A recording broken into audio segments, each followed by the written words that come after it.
So yes, you want to scale it up, but just kind of, I guess, more in the short term, what is your vision for where this is going? What do you want to see? I can speak from the CTE lens. I would love to see some of these opportunities embedded. So like we have our teaching practicum where the students, part of their class time is heading off to the elementary schools.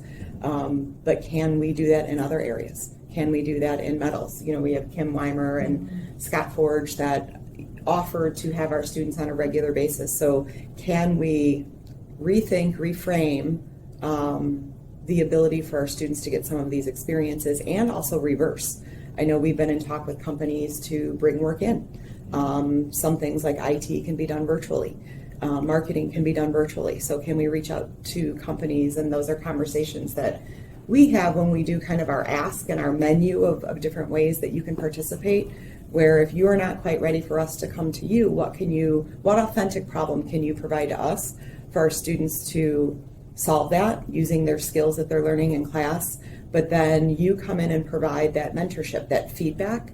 That's someone other than the teacher. As teachers, we sometimes become mom, dad, guardian, caregiver, and sometimes that message goes in one ear and out another. But if that person from the community is providing that, all of a sudden they're like, oh my gosh, did you know you have to, like, on time means early.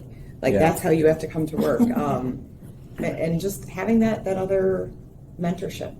The block schedule allowed us to dive deeper. And so I think that's the one area I think Dana undersells herself at, is she's also kind of doing that teaching advocacy, heading into a classroom, providing a community partner to highlight this is deeper. This is the perfect use of class time to highlight those skills. So she's been able to kind of provide unofficial PD to a lot of our staff in a unique way. Yeah, but so many are, really, they're agreeable. I'm like, hey, do you want WSRA to come in? Yes. They were, they get it. A lot of teachers get it, and they know that there's the in-class stuff, but then there's the what happens after they leave.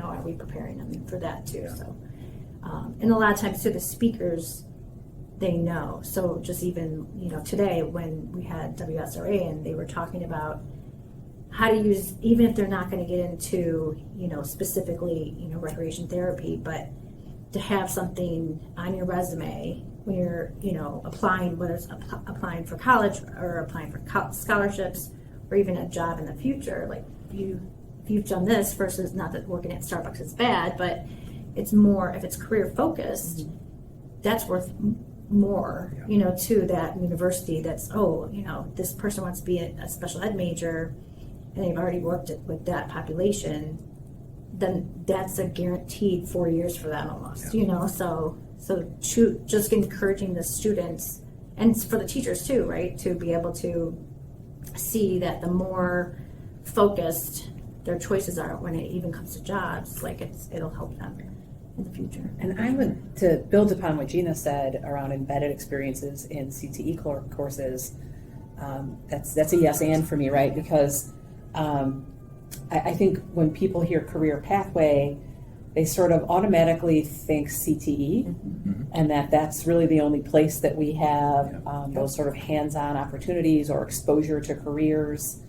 And I think that the intent is much broader, right? And that sort of our traditional core coursework is also preparing students for careers beyond high school, be that college or be that a career. And so I know we have teachers doing some wonderful things around inviting, scientists in or authors in, but I think really celebrating that work and encouraging it, and a sharing of ideas among staff on how can we bring in experts in writing or what have you, in like how does math apply, how do we get speakers into math classes. So expanding this idea that exposure to careers and hands-on and authentic experiences should be in all areas across the school, and it's not just CTE. I remember I was in Sue Remchak's class when she brought in, she zoomed in just this incredible speaker for her biology class who was in some remote location, like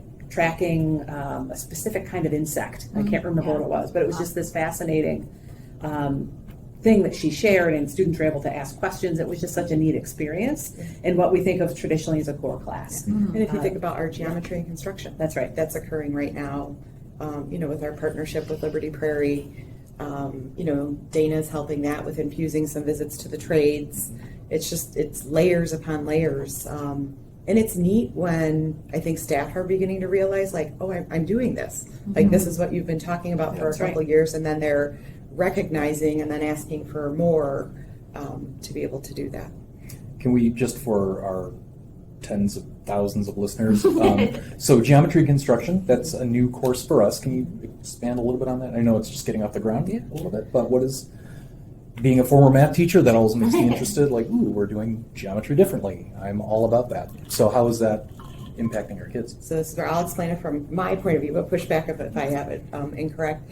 Some of the terminology around the geometry requirements went from being more content focused to broad, with having concepts of geometry. Right. And so with that, students often ask the question, like, when am I going to use this?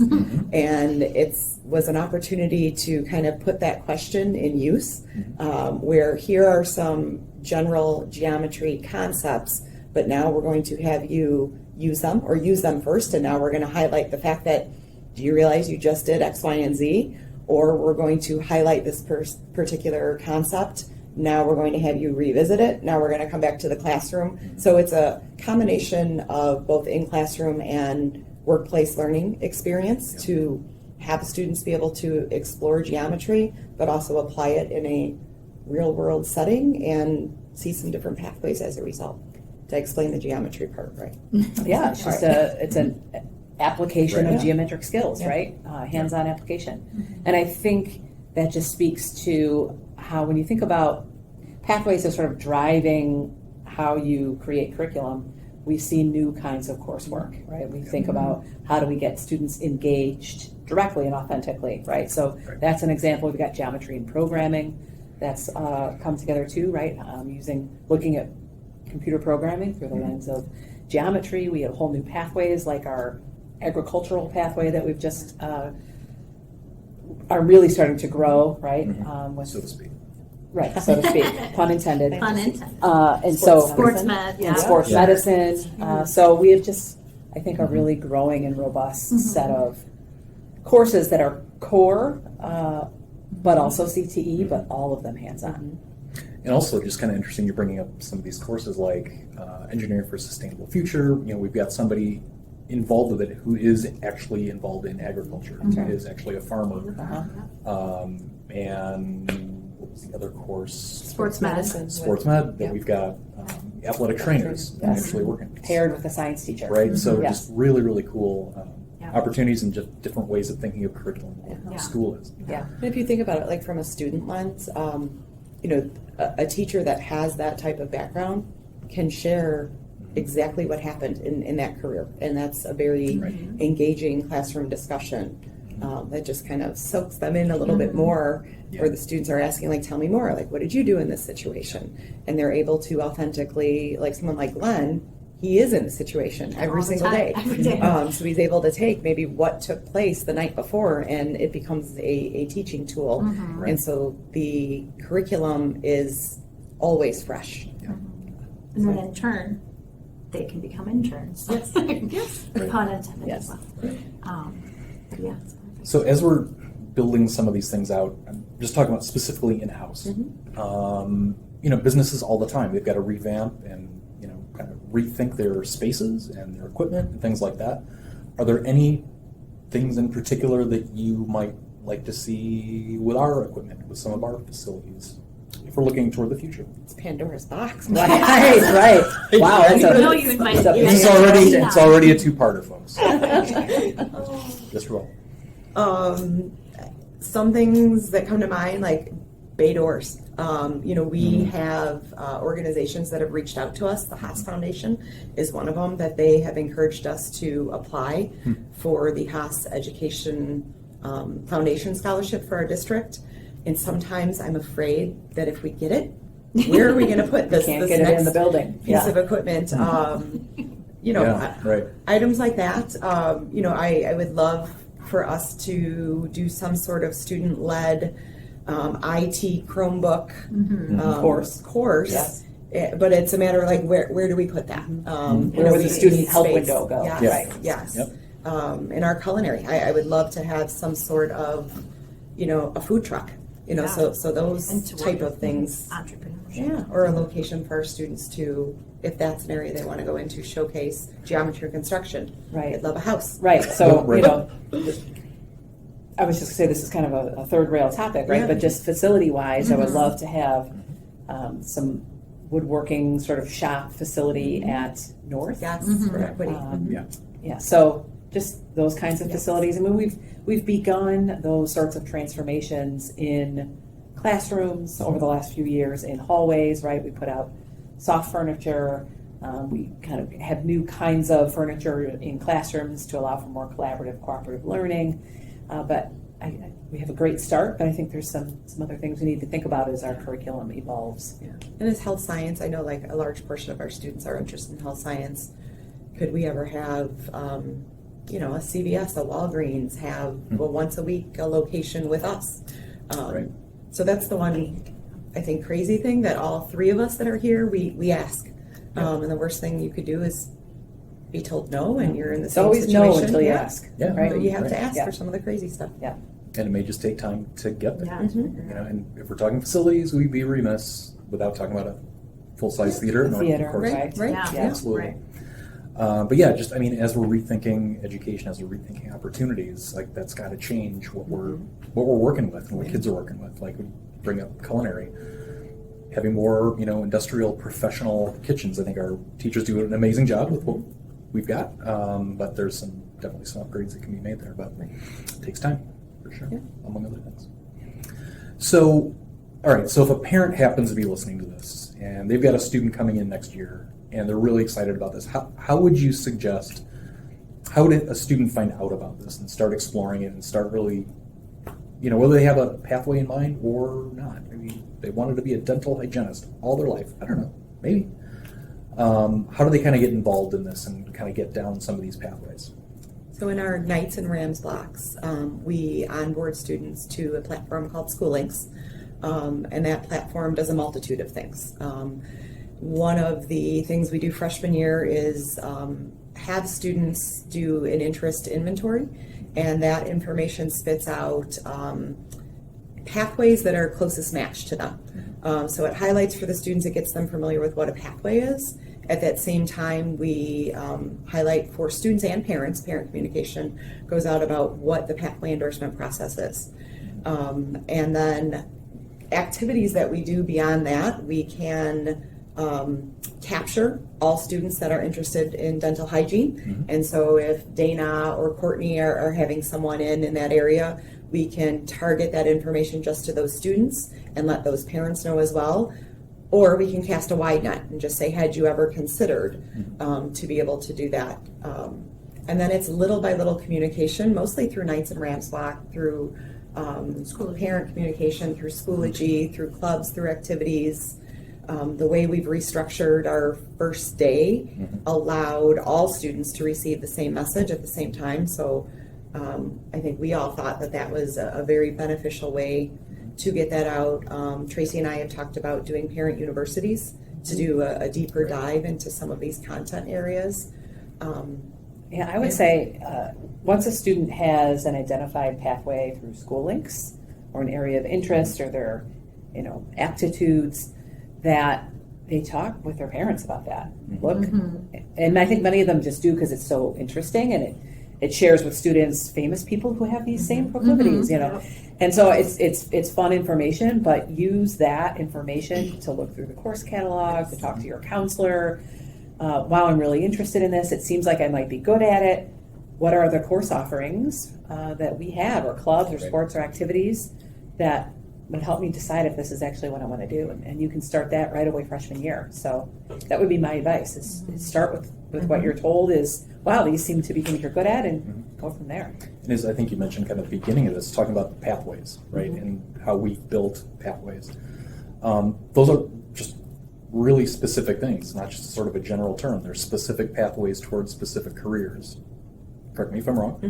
Where if you're interested in that particular pathway, specifically, here are the courses you should be taking throughout your 4 years. You can have that conversation with the counselors, and again, if they find they love it, they can keep going with it. If not, find another pathway. You're not locked in any way, but just to have that guidance, because again, back in the day when I was in high school, it was anybody in math and science. What do you want to do? Be an engineer? We had no idea. Yeah. What an engineer actually Right. did, or the types of engineers, plural, that are out there. Why? Because they pay good. That was it. Right. That was about the career counseling I got. Yeah. I think we're in a much better place, and I think lots more opportunities for kids. So. And our students that endorse, we're growing the currency behind the endorsement process. So, our goal is not for every student to be endorsed. Our goal is for our students to participate in as much of the endorsement process as possible, because it's just good teaching and learning. But in that, if a student does recognize, yes, this is my thing, this is my jam, this is what I want to do, and they dive deeper, manufacturing, education now has the ability to provide scholarship opportunities for students that do endorse. And that was like a parent yesterday came in and tell me more, where is my child in regards to this? And so I think the information is getting out in a greater degree, that both parents and students are beginning to work together with us to be able to help their student achieve that. Yeah, and just, I guess, to explain, right, an endorsement is literally something on a student's transcript that says they have completed all of the steps in this certain pathway to be able to demonstrate some level of expertise, knowledge, understanding, and experience in said pathway. And so it's on a student's transcript, much like a seal of biliteracy might be on a student's transcript once they show proficiency. So to Gina's point, it's about building the currency behind that endorsement, so it really becomes something that students are striving for and that employers are looking for. And that endorsement process really helps the student, I call diversify your high school portfolio. So during that process, you're taking some courses that have early college credit embedded. Those could be AP, dual credit, articulated credit. You're participating in some of the career exploration. You're doing either work for pay or an internship for credit, and we're involving some team challenges that allow students to work on those essential skills, the soft skills, things that, whether you're going away to school, whether you're heading into the military, all those are needed in any of the career pathways. And in order for a school to be able to give an endorsement, we have to prove to the state that we've got a sequence of courses and opportunities that the student can meet all the criterion of said endorsement. So Gina's been working hard on getting these approvals, working with our partners at the tech campus to help make that possible when we don't have the coursework here. And so we have how many? 19 different endorsement possibilities for students. And growing. And growing. Yeah, so that's just amazing work, and I think that's leading the state in a number of different ways. So I'm really happy that you guys are doing what you do, and keep working keep pushing forth, working toward opportunities for kids. So, anything else for the good of the cause? No, thank you. All right. Well, thank you guys. Appreciate for it. having us. All right. So, if anybody happens to be listening to this and wants more information, it's Dr. Landry, Zoto, Ms. Schuyler, or myself, or the counselors. Ask somebody. We can put you in touch with somebody who can illuminate some of these opportunities for your student. All right. With that, bye.